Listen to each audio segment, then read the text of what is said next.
오늘 한 문맥에는 아브라함이 죽기 전에 중요한 일 한 가지를 결단하는 것이 등장합니다. 그것은 바로 자기의 아들 이삭의 아내를 찾아주는 일입니다. 이를 위해서 자신의 모든 소유를 맡아 관리하던 충성스러운 종을 부릅니다. 그리고 그에게 한 가지 맹세를 하도록 하는데요. 이삭을 위하여 아내를 찾되 아버지 사 찾지 말고 내 고향, 내 족속 중에서 사람을 취해 데려오라는 것입니다. 그리고 종은 아브라함의 말에 따라 맹세를 하고 이제 출발을 하려고 합니다.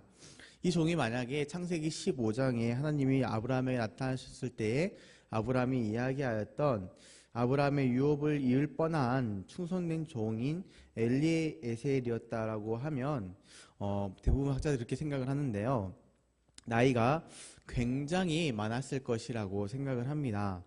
이 나이가 많이 든, 그러니까 노인이죠. 어떻게 보면 이 한 노인이 여러 사람을 거느리고 이제 가고 있는 거죠. 그 낙타 10마리 위에는 뭐 그냥 가지는 않았을 거고 여러 가지 뭐 예물들과 폐물들과 짐을 실어서 값진 선물들 싣고 이렇게 가고 있었습니다. 이 거리는 약 600km 정도 되는 거리인데요. 이렇게 긴 거리를 여행하고 있었습니다. 그리고 결국 메소포타미아에 있는 나홀이라는 송에 도착을 했습니다. 이 노인은 성 밖 이제 우물가에서 낙타들을 쉬게 하고 있었는데 노인이 이렇게 주인의 명령을 받고 주인의 아들 신부감을 찾기 위해 이곳까지 왔습니다. 그런데 이렇게 멀리 왔지만 마음에 드는 여인을 찾는 일이라는 게 그렇게 쉬운 일은 아니라는 것을 잘 알았습니다. 이에 노인은 이 하나님께 도움을 간구했습니다. 12절입니다. 그가 이르되 우리 주인 아브라함의 하나님 여호와여 원하건대 오늘 나에게 순조롭게 만나게 하사 내 주인 아브라함에게 은혜를 베푸시옵소서라고 기록을 하고 있습니다. 이 늙은 종은 하나님께서 아브라함과 함께 하시는 것을 알았습니다. 아마 아브라함의 최측근으로서 그의 전 재산을 관리하고 또 오랫동안 아브라함과 동행을 하였다면 하나님께서 계속해서 아브라함에게 행하셨던 일들을 가장 가까이서 보았을 사람들 중에 한 명이라고 생각이 됩니다. 종은 하나님께서 아브라함과 함께 하신다는 사실을 잘 알았기 때문에 12절에서 하나님을 가리켜 뭐라고 하냐면 아브라함의 하나님이라고 이야기를 하고 있습니다. 이 종은 어려움에 처해 있을 때에 지금 누구에게 기도를 해야 될지 잘 알았습니다. 종은 하나님께 자신을 도와주시기를 간구를 했습니다. 그렇다면 이 종이 간구한 내용이 무엇일까요? 12절은 얼핏 보면은 종이 하나님께 간구한 내용이 마치 두 가지인 것처럼 묘사를 하고 있습니다. 바로 종은 하나님께서 원하는 사람을 순조롭게 만나게 해달라는 것과 또 아브라함에게 은혜를 베풀어 달라고 간구하는 것, 이렇게 두 가지인 것처럼 보이는데요. 사실 종이 간구하는 내용은 한 가지입니다. 이 종이 간구하는 것은 여인을 순조롭게 만나게 하심으로 말미암아 아브라함에게 은혜를 베풀어 달라는 것입니다. 여기에서 순조롭게 만나게 해달라라고 하는 것은 꼭 오늘 만나게 해 주시옵소서라고 하는 말입니다. 종은 하나님께서 이렇게 해주시는 것이 아브라함에게 은혜를 베풀어 주시는 것이니 이와 같이 아브라함에게 은혜를 베풀어 달라고 간구를 하였던 것이죠. 여기에서 은혜를 베풀어 달라라고 하는 말은 직역하면 은혜를 행하시옵소서라는 이야기입니다. 무슨 말이냐면 여기서 은혜란 얘기는 헤세드라는 이야기인데요. 이 단어는 하나님께서 사람과 언약을 세우시고 그 언약을 지키시기 위해서 변하지 않고 신실하게 베푸시는 하나님 쪽에서의 사랑을 이야기를 합니다. 이러한 사실을 생각해 볼 때에 종의 간구는 하나님께서 아브라함과 언약을 맺으시고 아브라함에게 보여주신 사랑을 계속해서 보여달라고 강구를 하는 것인데 그 언약에 근거해서 지금 행하여 달라고 하는 하나의 요청인 것이죠. 이어지는 종의 기도는 13절과 14절에 계속해서 나타납니다. 사람의 딸들이 물 기르러 나오겠사오니 내가 우물 곁에 서 있다가 한 소녀에게 이르기를 청하건대 너는 물동이를 기울여 나로 마시게 하라 하리니 그의 대답이 마시라 내가 당신 낙타에게도 마시게 하리라 하면 그는 주께서 주의 종 이삭을 위하여 정하신 자라 이로 말미암아 주께서 내 주인에게 은혜 베푸심을 내가 알겠나이다 라고 이야기를 하고 있습니다. 13절과 14절은 종이 주인의 아들의 신부감을 고를 때에 여러 가지 것들 중에 또 인품을 보고자 했음을 알 수가 있습니다. 노인은 이 13절과 14절을 통하여서 또 이런 인품을 가진 여인을 찾기 원하오니 이런 여인을 만나게 해달라고 하나님께 간구한 것이죠. 또 이런 과정을 통하여서 정말로 이 종이 자기 주인 아브라함에게 하나님이 여전히 신실하게 그 언약대로 일하고 있음을 알게 해달라고 지금 간구를 하고 있는 것입니다. 노인이 이렇게 기도하고 있을 때에 말이 채 끝나기도 전에 리브가가 물 항아리를 어깨에 메고 옵니다. 리브가가 나타난 장면을 15절이 알려주고 있는데요. 15절의 시작은 보라 라는 말로 시작을 하고 있습니다. 15절을 통하여서 하나님께서 아주 신속하게 이 노인의 기도를 들어주고 계심을 알 수가 있습니다. 아브라함은 노인을 떠나보내기 전에 하나님께서 사자를 종 앞에 보내주실 것이다 라고 7절에 이야기를 하였었습니다. 역시 그 아브라함의 말대로 하나님께서는 아브라함의 아들의 신부가 될 여인을 보내주시기로 미리 준비하신 것입니다. 이에 노인의 기도가 채 끝나기도 전에 리브가가 물 항아리를 메고 우물로 다가오고 있었던 것이죠. 15절은 리브가가 아브라함의 동생 나홀의 아내 밀가의 아들 부두엘의 소생이라고 이야기를 하고 있습니다. 그리고 16절은 리브가에 대해서 그 소녀는 보기에 심히 아리답고 지금까지 남자를 가까이 하지 않은 처녀라고 이야기를 하고 있습니다. 이 리브가는 우물에 와서 물을 채우고 올라오고 있었습니다.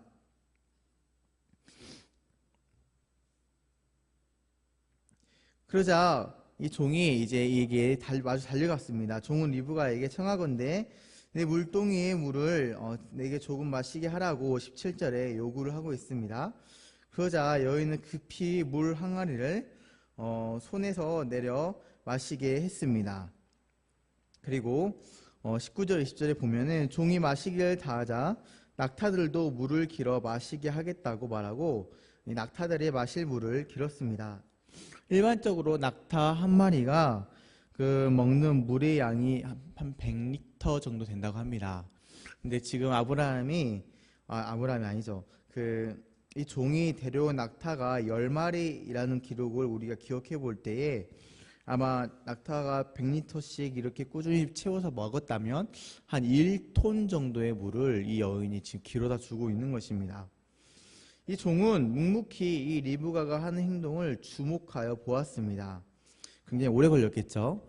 그리고 노인은 과연 여호와께서 자신의 기도대로 평탄한 길을 주셨는지 알기를 원했습니다.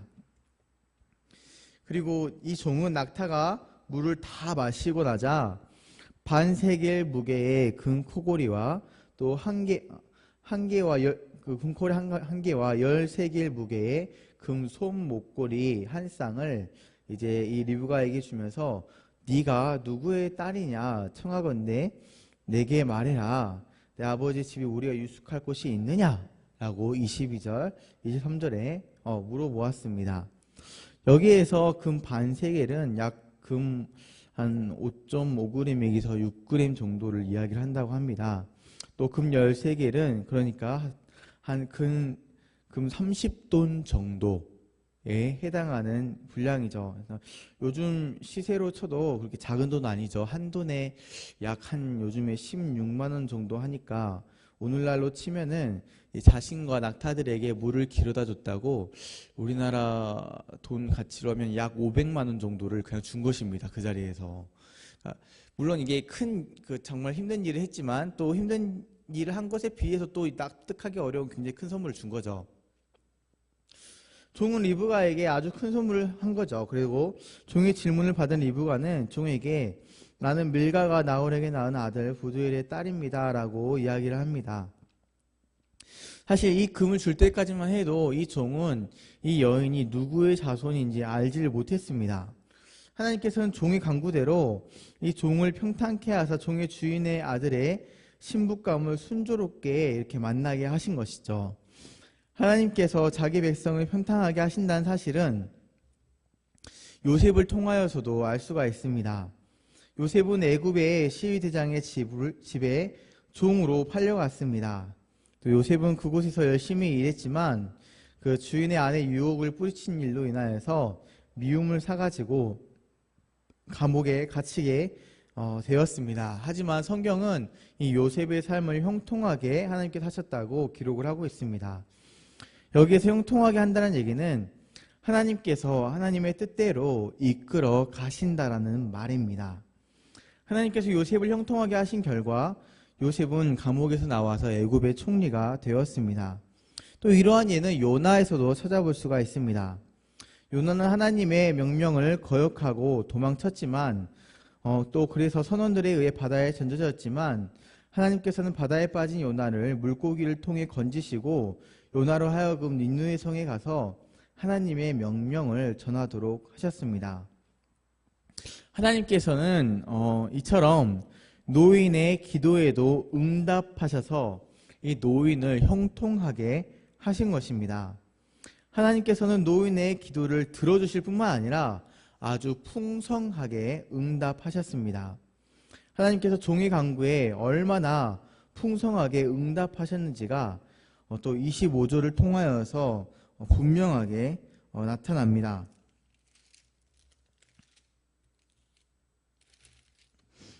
또 이르되 우리가 집과 사료가 족하며 유숙할 곳도 있나이다 라고 말하였습니다. 리브가의 말을 들은 종은 머리를 숙여서 이제 여호와께 경배하기 시작합니다.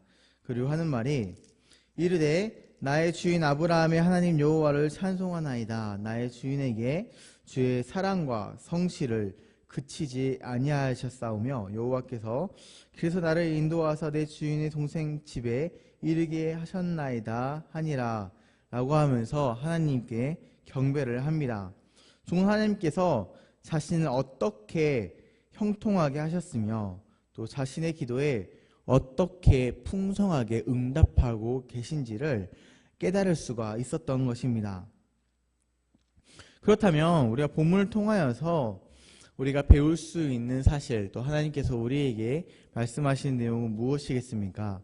그것은 바로 하나님께서는 도움이 필요한 자기 백성을 반드시 도우셔서 그 언약 안에서 형통하게 하신다라는 말입니다. 아브라함의 하나님이 되셔서 아브라함의 종의 기도를 들어주신 이 하나님께서는 지금 우리의 하나님이 되십니다. 하나님께서 아브라함의 하나님이 되시기에 아브라함의 종의 기도를 들어주셨다면 하나님께서 오늘 어찌 우리의 기도를 들어주시지 않겠습니까? 왜냐하면 하나님께서는 이제 지금 우리의 하나님이 되시기 때문입니다. 하나님께서는 어떻게 해서든지 우리를 도우셔서 우리로 하여금 기쁨과 감사가 넘치는 하나님 나라의 삶을 살기를 원하십니다. 우리는 이러한 하나님의 도우심을 간구하는 일에 게으르지 말아야 할 것입니다. 우리가 늘 하나님의 도우심을 힘입어 산다면 우리는 언제나 감사와 기쁨이 넘치는 복된 삶을 누릴 수 있기 때문입니다. 오늘 아침에도 이 하나님의 도우심을 간구하며 하나님께서 주시는 복을 이 언약 안에서 누리시는 성도님 되시길 간절히 바랍니다. 기도하도록 하겠습니다.